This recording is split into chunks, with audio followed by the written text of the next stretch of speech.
xüsusən də Novruz bayramı ki, yəni o 4 çərşənbə, o atmosfer, demək olar ki, bir ay biz o bayram əhval-ruhiyyəsində oluruq, xüsusən yazın gəlişi və s. əhvalımızı açan nüanslardır. Amma burada bir məsələ var ki, qiymətlər marketlərdə necədir, ümumiyyətlə bayram bazarlığını yaxşı edə biləcəkmi, hər şeyi ala biləcəkmi, bayram şirniyyatlarını hazırlaya biləcəkmi fikirləşib yuxusu qaçanlar da var. Marketlərdə, bazarlarda indidən artıq bayram hazırlığı başlayıbdır, alış-verişi başlayıbdır.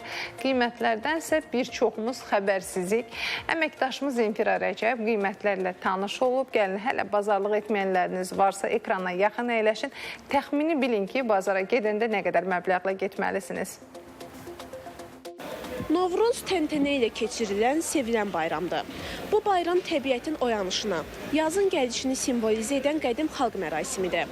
Hər bir ailə də bu bayramı təmtəraqla keçirməyə çalışır, süfrəni müxtəlif ərzaqlarla bəzəyir. Bəs görəsən bayram öncəsi qiymətlər necədir? Qiymətlərdə hər hansısa bir artım varmı? Yox xanım, hələ ki qiymətlərdə artım yoxdur. Bəs məsələn, bayramda süfrəyə əsas ananas qoyulur, üzüm, armud, bunların qiymətləri necədir? Ananasda 1-2 manat fərq var. Xarici ölkədən gəldiyi üçün, yəni qabaqçı vaxtlara baxanda 1-2 manat fərq var. Amma başqa yerli meyvələrdə heç bir dəyişim yox.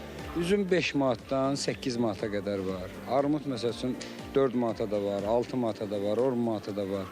Çeşidlərinə görə qiymətlər dəyişir. Demək olar ki, yerli meyvələrin hamısı stabil qiymətdir hal-hazırda. Sadəcə bir xırda bananda qiymətdə fərq olub. Alma var hal-hazırda 3 manata, alma var 5 manata, alma var 7 manata. Yəni fərq almanın çeşidlənməsində çox fərq var. Hələ ki heç bir artım yoxdur. Əvvəlki kimi davam eləyir. Qiymətlər əvvəlki kimidir. 12 manata qoz ləpəsi, badam ləpəsi 12 manat, 15 manat, 16 manat. Fındıq ləpəsi əvvəlki kimi 12 manat, 16 manat, 17 manatdır. Yəni heç bir dəyişiklik yoxdur. Yəni 200 qram, 300 qram alası olsa 20 manat, 15-20 manat arası 30 manat, 15-30 manat arası dəyişəcək qiymət. Ət və ət məhsullarının qiymətində dəyişiklik yoxdur. Quzu əti 22, dana əti 15, toyuq isə 3-7 manat arasındadır. Düyünün kiloqramı 3 manat, yumurta isə 13 qəpikdən başlayır. Bayram sürfəsi, baxır ki, plovla ya meyvə sürfəsi 50 manatdan 100 manat. 5-6 gündən qabaq gəlmiş, şimdi gəlmiş. Çox fərqi yoxdur. Çox yoxdur, bir meyvədə, pomidorda, xiyarda var, biraz. Qalan şeylər hamısı elə. Biraz bayrama görə bahasılıqdır. Yəqin ki, bayramdan sonra yenə düzələr də.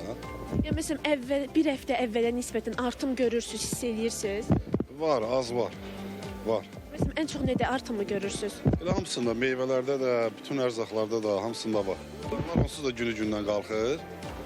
Amma belə bayrama görə də biraz qalxır. Bu qiymətlərə əsaslanaraq 4 nəfərlik ailə üçün Novruz süfrəsinin hazırlanması təxminən 100-150 manata başa gəlir. Hazırda qiymətlərdə artım ciddi müşahidə olunmasa da, bayrama bir neçə gün qalmış bahalaşım ola bilər. Zemfira Rəcəb, Azər Nağıyev.